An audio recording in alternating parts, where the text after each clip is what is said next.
Alan Ochanda, KTN.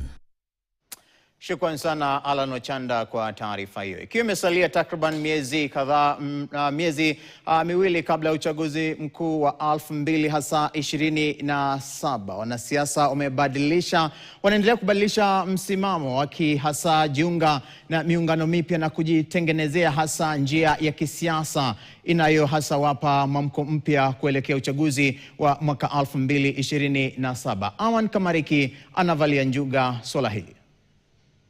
Siasa za uchaguzi wa mwaka 2027 zinapozidi kupamba moto, baadhi ya wanasiasa waliowahi kusimama imara nyuma ya Rais William Ruto wanaonekana kuhama kambi na kutafuta mwelekeo mwingine. Bunge wa Gatundu Kusini Gabriel Kagombe, aliyekuwa mtetezi sugu wa serikali ya Kenya Kwanza na mkosoaji mkubwa aliyekuwa naibu rais Rigathi Gachagua, sasa anasema hawezi kuendelea kuitetea serikali ambayo kwa mtazamo wake imeshindwa kuwatimizia wananchi haki yao. Serikali ambayo haifikirii mambo ya mkulima wa majani chai. Serikali ambayo itambui contribution ya mkulima wa majani chai kwa kuleta pesa ambayo tunaleta ya kigeni hapa.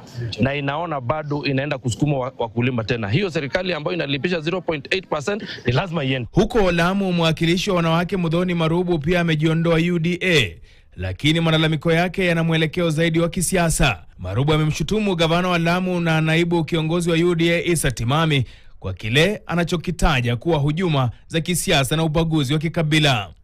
Na wakati baadhi ya wanasiasa wakiondoka UDA, chama cha DCP kinachoongozwa na Rigathi Gachagua ni miongoni mwa vyama vinavyonufaika zaidi na wimbi hilo, huku wakilishi wa wadi 10 kutoka Kajiado wakijiunga na DCP, wengi wao wakitoka vyama vya UDA na ODM.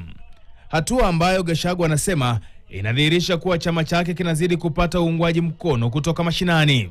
Nimeona juzi wale watu ya kwetu walikuwa wanalia DCP is too strong, ati hii Soprano wakimwambia ati kujeni kwa serikali. Sasa utaenda kwa serikali, utaenda nyumbani? Si utakuwa mjinga? Magavana Irungu Kang'ata na Kiarie Badilisha pia wamejiunga na msururu huo, wakijiunga na kambi ya aliyekuwa naibu rais, huku viongozi wengine wakijiandaa kutumia tiketi ya DCP katika uchaguzi wa 2027. Kwingineko, Wiper Patriotic Front cha Kalonzo Musyoka pia kimepokea sura mpya, akiwemo mbunge wa Nyali Mohamed Ali na aliyekuwa mbunge wa Kigumo Jamle Kirungu. Haman Kamariki, KTN.